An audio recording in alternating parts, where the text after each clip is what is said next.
Oggi ho un grande obiettivo, raccontarvi la realizzazione di un intero fumetto dedicato a Rupert che anche voi possiate leggere. 30 pagine non sono poche ed è anche tanto che non mi cimento in un'impresa del genere, quindi ho intenzione di raccontarvela e mostrarvi passo passo il processo.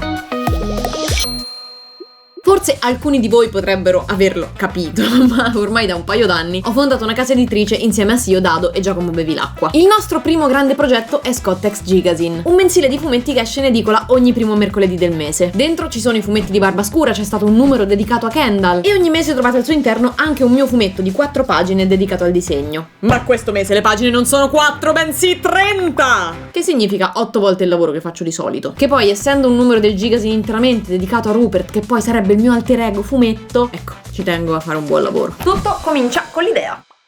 Siamo a maggio e il mio fumetto uscirà a settembre. Anche se sembra un largo anticipo, vi dirò, non è così. Le pubblicazioni editoriali vanno lavorate e messe in stampa molto prima della data prevista per l'uscita. Ogni libro a sé, ma nel caso del Gigazine noi dobbiamo riuscire a chiudere tutto 2 mesi e mezzo prima della data di uscita prevista. Il mio numero va consegnato a luglio per uscire a inizio settembre. Proprio per questo una tematica perfetta sarebbe il back to school. Mi piacerebbe raccontare il primo giorno di scuola di Rupert, ma in un mondo naturalmente di umani. Rupert è una rana, quindi già questo basterebbe a renderlo un personaggio sopra le righe, ma aggiungiamoci anche un po' di saccenza e di spavalderia e tutto questo dovrebbe rendere interessante vederlo alle prese con le problematiche tipiche dell'andare a scuola, potrebbe dar luce a molte situazioni divertenti, anche un po' demenziali. Ho scritto anche una serie di punti che mi piacerebbe toccare con questa storia, tra cui c'è lasciare il proprio nido, fare nuove conoscenze, nuovi incontri, incontrare per l'appunto i professori, quindi qualcosa che riguardi anche loro, e in ultimo il bullismo.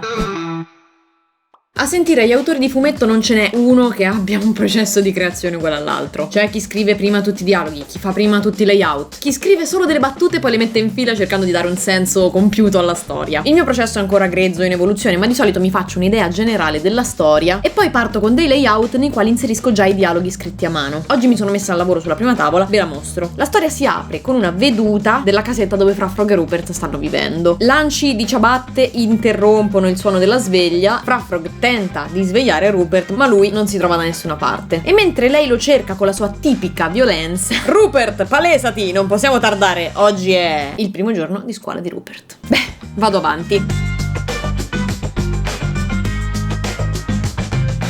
In teoria siamo arrivati a fine giornata, ma io oggi sono riuscita a portarmi a casa solo 3 tavole, che su un'ipotetica tabella di marcia vorrebbe dire impiegare una decina di giorni soltanto per la parte di bozza, che non è pochissimo, però. Comunque il risultato che ho ottenuto mi piace, ve lo mostro. Dicevamo c'è tutta la prima tavola introduttiva, poi arriviamo al titolo, una serie di altri lanci di ciabatte ci conduce alla scoperta di Rupert e terza tavola, i personaggi principali vengono rivelati e si svela anche un po' quale dovrebbe essere l'ipotetico antagonista che viene mostrato così un po' in ombra, il famigerato bullo. Ora, considerando che io starei facendo i layout, sono molto lenta. In pratica sto facendo delle bozze che sono quasi pronte per essere trasformate in inchiostri. Quindi vabbè, un'idea generale del tempo che ci impiegherò me la sono fatta. Vediamo domani se cambia qualcosa.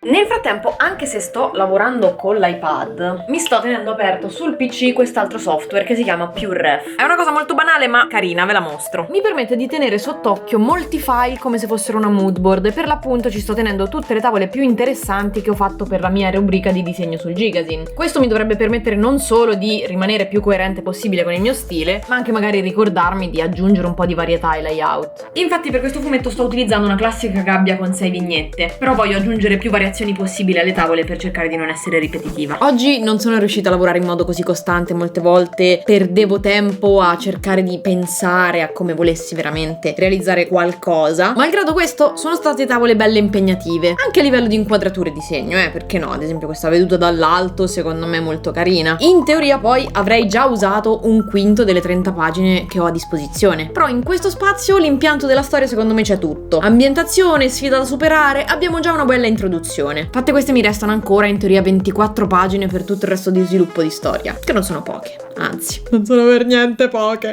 Quindi ufficialmente oggi, che c'è anche la luce perché stamani ho iniziato a lavorare prima, chiudo con successo il mio secondo giorno di lavoro a questa storia. Negli ultimi giorni sto andando avanti sempre allo stesso ritmo e piano piano sto portando avanti le mie paginette con costanza e diligenza. Nel fumetto sto prendendo in prestito qualche elemento dal mondo dei videogame. Oltre a fare qualche citazione che gli appassionati di videogiochi potranno cogliere, ho inserito una dinamica narrativa che è quella dello zaino, ovvero una specie di inventario. Rupert affronterà il suo primo giorno di scuola facendo affidamento su alcuni artefatti che troverà all'interno dello zaino, che lo porteranno a ottenere dei risultati più o meno intenzionali. Gli oggetti man mano che appaiono cambiano il corso della storia e li sto mostrando come se apparissero su delle pergamene. C'è una zanzara, sì. Come se fossero delle parentesi nella storia. La mia testa ha tutto molto senso. Spero di riuscire a renderlo anche nel fumetto.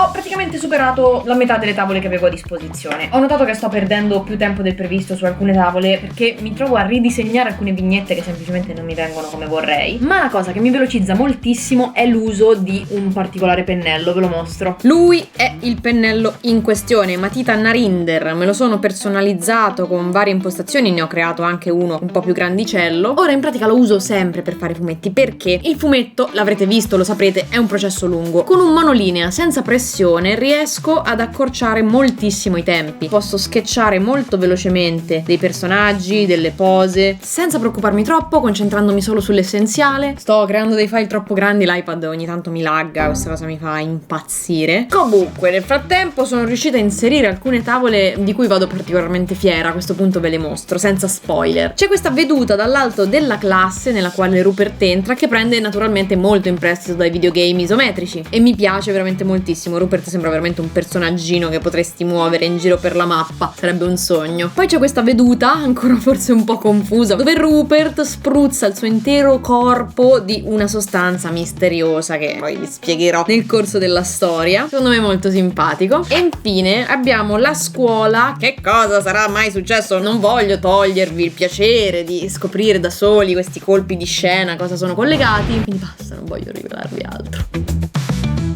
Dunque, da caso a caso, rispettare il numero di pagine date ad un fumetto può essere più o meno importante. A volte c'è una sottile tolleranza. Questa volta, non ve l'avevo ancora annunciato, la tolleranza va da 28 a 32 pagine, quindi circa 30, perché poi le altre pagine del Gigazine verranno riempite con le tavole che hanno fatto altre persone. Io in questo momento esatto mi trovo a pagina 27 e questa storia non è conclusa.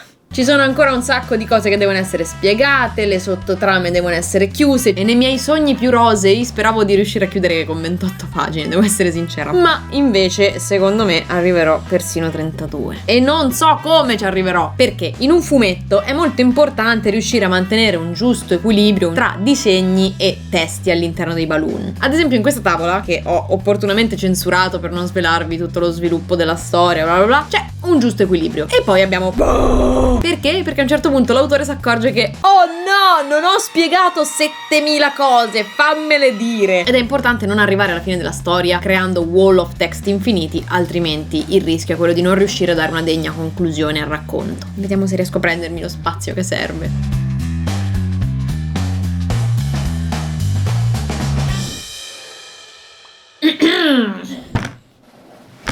Sì, lo posso dire, ho finito!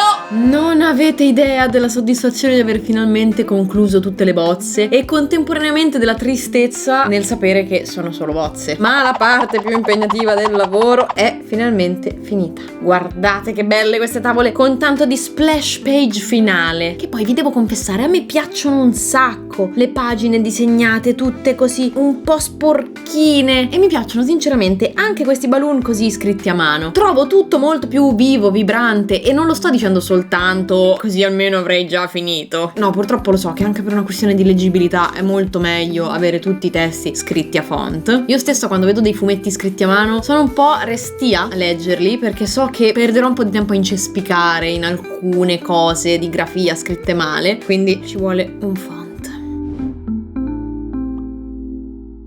Erano mesi che continuavo a ripetermi di voler creare un nuovo font per questo progetto con il Gigazine. Il font che ho usato finora è sempre un mio font, ma l'ho creato per un progetto completamente diverso, non era neanche propriamente un fumetto. Eccolo qua, è il font che si vede anche all'interno di questo fumetto. Mi piacerebbe che fosse un po' meno stretto, quindi un po' più basso e tozzo, come sono appunto i font dei fumetti, e anche se non ce n'era alcun bisogno, ho deciso che per questo fumetto il nuovo font è in preparazione. Avendone fatti già alcuni nel passato, mi sono stupita che stavolta non ci ho messo tanto, in un paio paio d'ore sono riuscita a concludere tutto e devo dire che questa è una parte di lavoro che, se foste interessati, mi piacerebbe raccontarvi in un video a parte, quindi nel caso lasciate un commentino se potrebbe interessarvi un video del genere.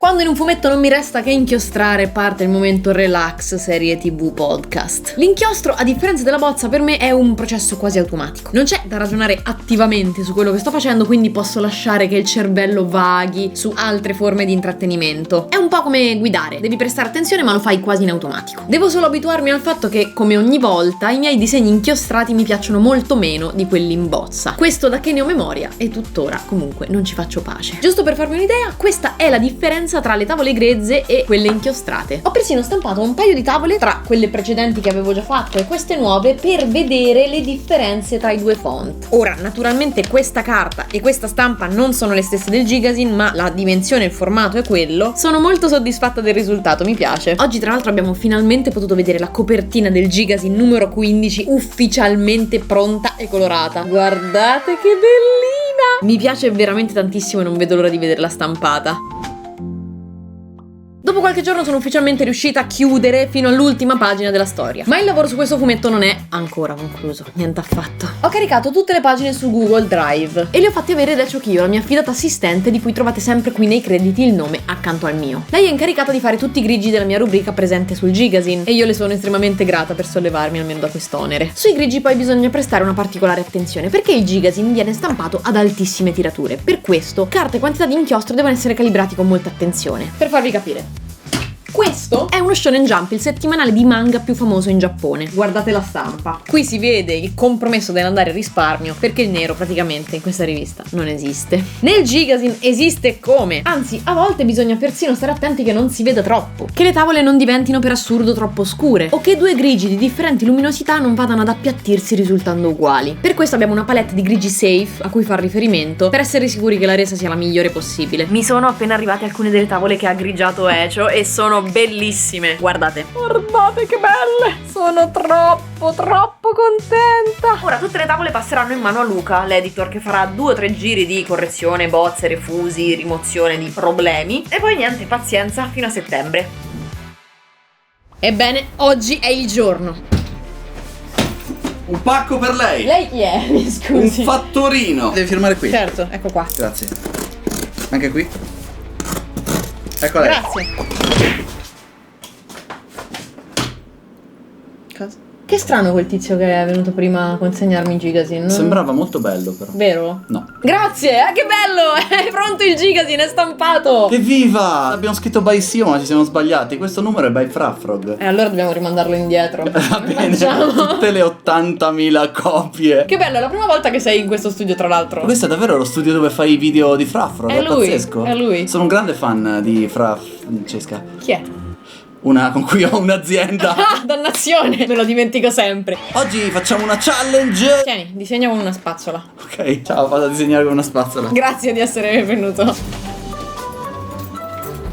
Oh no. No!